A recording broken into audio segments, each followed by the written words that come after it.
Hey lads, Galaxy Boy here, welcome back to Building Tips, and today we are looking at three distinct roof styles that I think are very important and are very common to see in Minecraft builds. And the first one we're going to look at is the Viking roof style. And this one is unique in the sharp angle it takes. It takes a very sharp angle in comparison to, say, the A roof over there, which is more of a 45-degree angle. This one goes closer to a 90-degree angle. And the way it is built is very simple, actually. So you place your first stair like this, and then underneath it, you place your another stair upside down to that one with a block on top of that, and then you repeat that for how many times you want to do it. This roof style can be done in both a single in a single block center or a 2-block center. I will warn you though that I actually recommend you do the single block center first more often than you do 2-block centers for this roof style. The 2-block center for this roof style can be very, how you say, awkward. And the applications for where this looks good are smaller. Because with this one, you can have very many different ornaments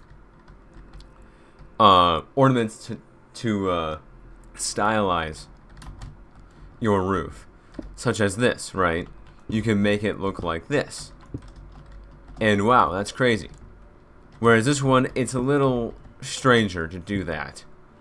To do that exact thing, it just looks weird. You get me?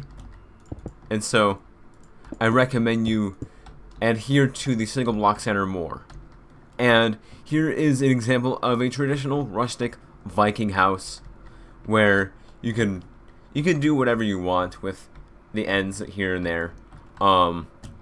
And here's just a very basic example of how people use these things. This type of roof style.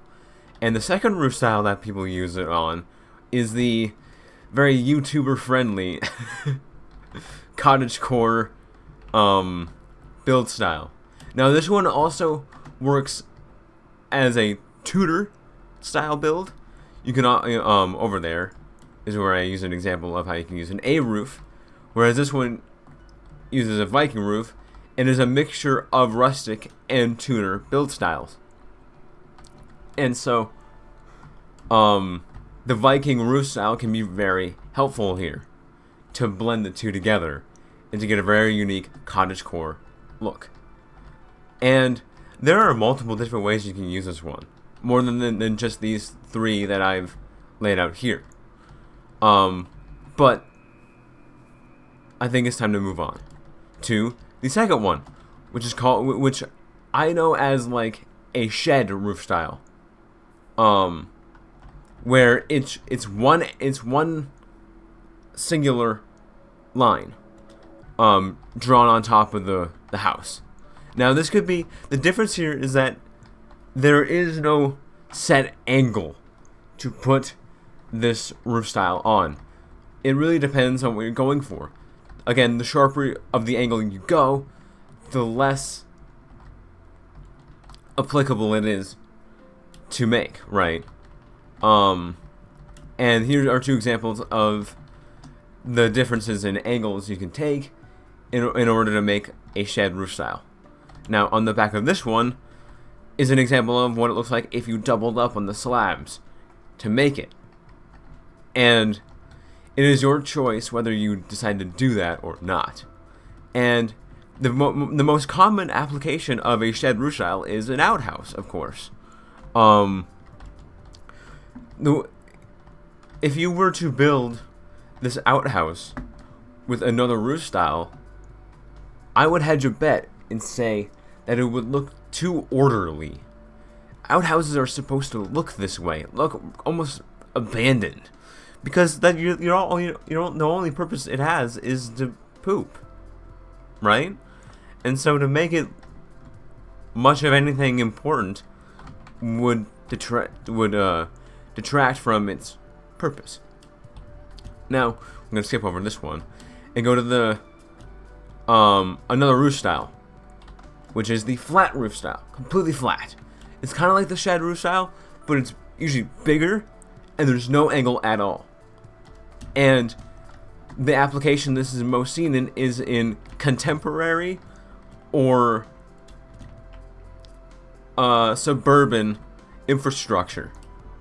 Whereas in this one, I built a gas station to emulate that, and you can see this type of roof style in a lot of other ones too.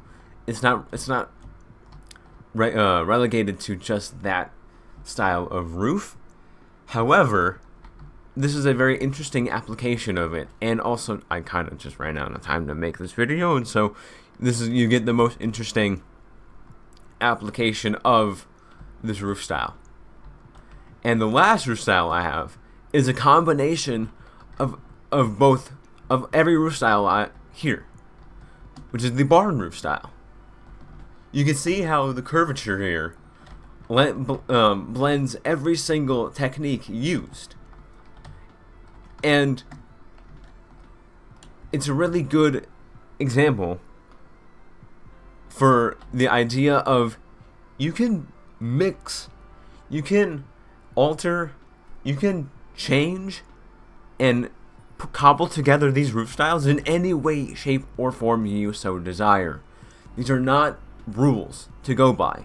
You do not need to make a Viking roof style with that exact with this exact layout, because you can just as easily make it 2 blocks here in order to make the roof you want. Now, of course, that's going to be far sharper than even that, but if that's what you want and if that's what your build calls for, then do it. Making the roof style that's correct for your build is all about experimenting and creativity, and that is of the utmost importance when making the roof that you need to make. And I should mention that there are a couple of build styles that don't even use roofs in the traditional sense. They don't use roofs that look like these. Modern houses and futuristic builds often don't use traditional roof styles at all. Sure, they do have things that cover the builds in a way that resembles roofs, but not in a way that conforms to these roofs here. Which is why I didn't build any here. Is because if I wanted to, it would take a lot longer.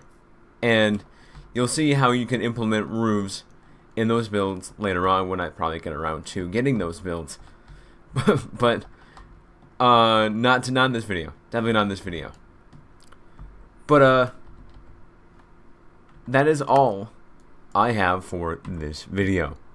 It's important to know what roof you want to go for and the applications that it can be found in. And I absolutely encourage experimentation for these types of things.